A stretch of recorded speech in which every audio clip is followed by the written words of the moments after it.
Et avec nous comme chaque jeudi, les membres, les équipes de la cellule info d'experts de Bourse Direct. Bonjour Romain, voilà, question sur le marché, l'euro-dollar et l'or, ce sont les trois actifs qu'on passe en revue aujourd'hui avec vous. Le CAC 40 et les autres indices européens qui ont effectué quand même un joli petit mouvement de reprise. Oui, il faut le mettre en perspective de la correction qu'on a eue au cours du mois de mai, mais déjà ce mouvement de reprise est intéressant, nous ramène quasiment à 5300 points sur le CAC 40 cash, Romain. Bonjour Grégoire, bonjour à tous.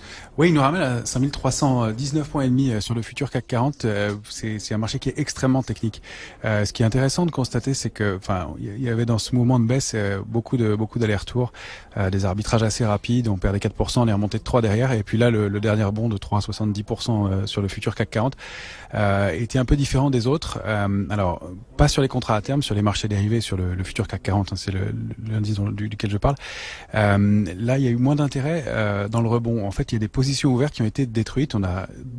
On est passé de 495 000 contrats futurs au global à 475 000 contrats futurs. Donc dans un rebond de 3,5%, il y a eu moins de contrats futurs ouverts. Alors oui, c'est possible parce que il y a eu des rachats de short en fait. Ce sont des vendeurs à découvert qui sont rachetés, qui ont débouclé des positions. Alors c'est pas très mauvais ou très négatif comme signal, ça montre que le marché n'est pas très étayé de ce côté-là en tout cas, mais il y a un bémol et c'est un peu l'ambiance sur le marché en ce moment, c'est que tout se contrebalance un peu. Le fait est que la position ouverte sur les marchés dérivés ce mois-ci, sur le mois de juin, est très importante sur le futur. On est à près de 500 000 contrats futurs, 475 000 je vous le disais, c'est un niveau qui est supérieur à celui d'avril 2017 qui était déjà un record au cours des 5 dernières années. Donc il y a beaucoup d'intérêt et donc des positions qui sont défendues et pas mal d'arbitrages spéculatifs qui sont de l'ordre de 20 000 contrats autour. Donc dans la baisse, on avait construit 16 000 contrats, on en a détruit 20 000 en remontant, donc il y a eu des rachats de short, il y a eu un peu de prise de bénéfices, mais pas de mouvements significatifs de ce côté-là. Donc on s'oriente a priori, compte tenu des forces en présence, prise de bénéfices d'un côté, vendeurs bloqués de l'autre, put des banques centrales, un président américain qui soutient beaucoup le marché, couverture importante dans les portefeuilles. Tout ça s'équilibre pas mal et tend, à mon avis, sur les indices à nous orienter vers un trading range à moyen terme, c'est-à-dire qu'on n'a pas beaucoup de risques jusqu'à, c'est assez loin, 4800 points. Jusqu'à ce niveau-là, il y a des couvertures importantes toujours. On voit qu'elles ont produit leur effet. C'est pour ça que la baisse s'est produite en dents de scie. En revanche, là où le rebond s'est fait de façon un petit peu différente, c'est que les premiers mouvements de rebond dans ce mouvement de baisse qui est entamé depuis le mois de mai, les premiers mouvements de rebond avaient lieu avec des volumes de l'ordre de 2 milliards, alors que les mouvements de baisse avaient lieu avec des volumes de 4 milliards d'euros sur l'indice CAC 40 cash. Et puis depuis 2 ou 3 jours, c'est plutôt 3 milliards et demi sur l'indice CAC 40 cash. Donc de ce côté-là, il y a un petit peu plus de volume. Donc probablement quelques acheteurs en retard, on sait qu'il y a eu un gros contre-pied en fin d'année dernière et en début d'année, qui sont contents de profiter des 7% de repli qu'on a connus pour pouvoir rentrer un peu dans le marché, acheter quelques titres. Donc il y a un peu des deux et c'est ça qui provoque ces allers-retours un peu brutaux, un peu ces embardés, mais on n'est pas encore sorti du mouvement baissier. Alors on a attaqué la ligne de tendance baissière qui est à 5260 points pour la séance et sous laquelle on évoluait depuis le 3 mai. On est passé au-dessus, on est en train de s'y attaquer, mais on n'arrive pas à franchir le premier niveau de résistance majeur, 5320 points, donc 5319,5, vous voyez que c'est hyper technique, ça s'est arrêté vraiment au demi-point près. Le niveau il est très bien identifié, c'est un marché qui est assez spéculatif, assez technique. Donc de ce côté-là, pas mal d'arbitrage à faire, probablement encore un peu de volatilité à venir. De là à penser, à déterminer si on va sortir par le haut de ce trading range, donc 5150 en bas sur le futur CAC 40 juin, 5320 en haut, par le haut, par le bas c'est difficile. Probablement on est assez canalisé. Il y a peut-être un petit biais haussier encore dû au retardataire, à tous ces éléments de protection dans le marché, à ces éléments de force.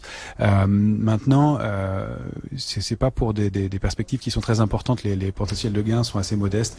À mon avis, on pourrait gagner encore une centaine de points, voire retoucher les plus hauts annuels sur l'indice parisien, mais il n'y a pas de perspective énorme.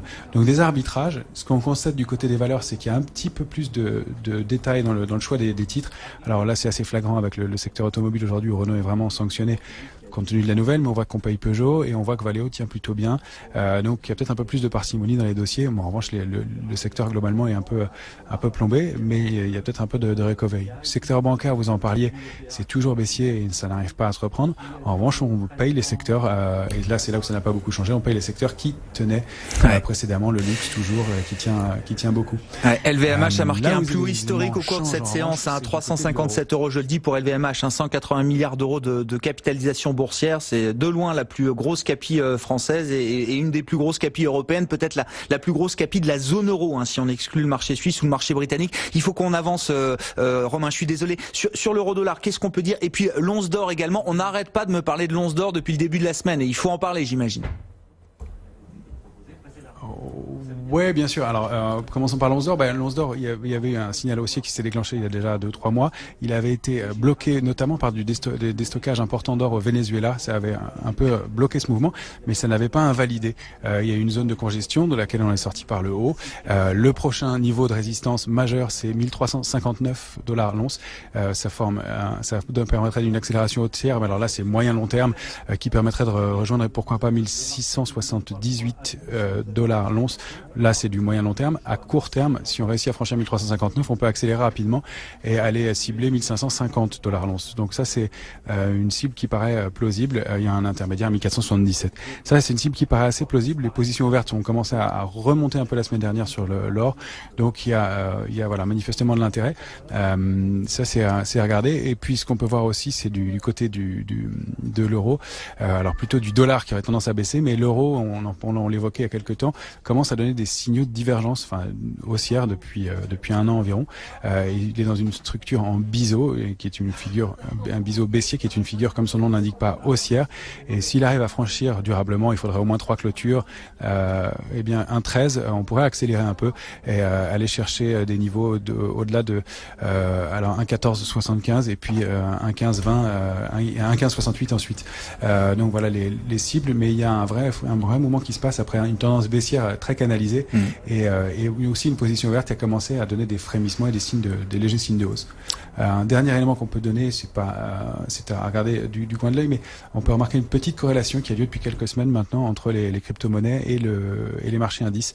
Alors de là, aller rentrer dans les portefeuilles, c'est un peu prématuré, mais de constater que voilà, il y a un essoufflement sur les marchés actions et que peut-être on est en recherche d'autres actifs un peu plus spéculatifs. Maintenant, on n'est pas dans le même type, je les classe pas dans le même type d'actifs. On ne travaille pas de la même façon, avec beaucoup plus de parcimonie, bien entendu. Non, crypto-monnaie et bitcoin sont des actifs purement spéculatifs, hein, comme je me plais à le rappeler. Ça veut pas dire qu'on n'en parle pas, mais voilà, purement spéculatif. Quand sur le marché action, on peut quand même trouver du fondamental. Il y a des sous-jacents, hein, il y a quelque chose derrière les titres boursiers. Évidemment, il y a des entreprises. Merci beaucoup, Romain. Merci d'avoir été avec nous en duplex. Chaque jeudi, on retrouve les équipes d'info d'experts, la cellule info d'experts de Bourse Direct en duplex dans Intégral Bourse, des marchés qui restent globalement positifs. Hein,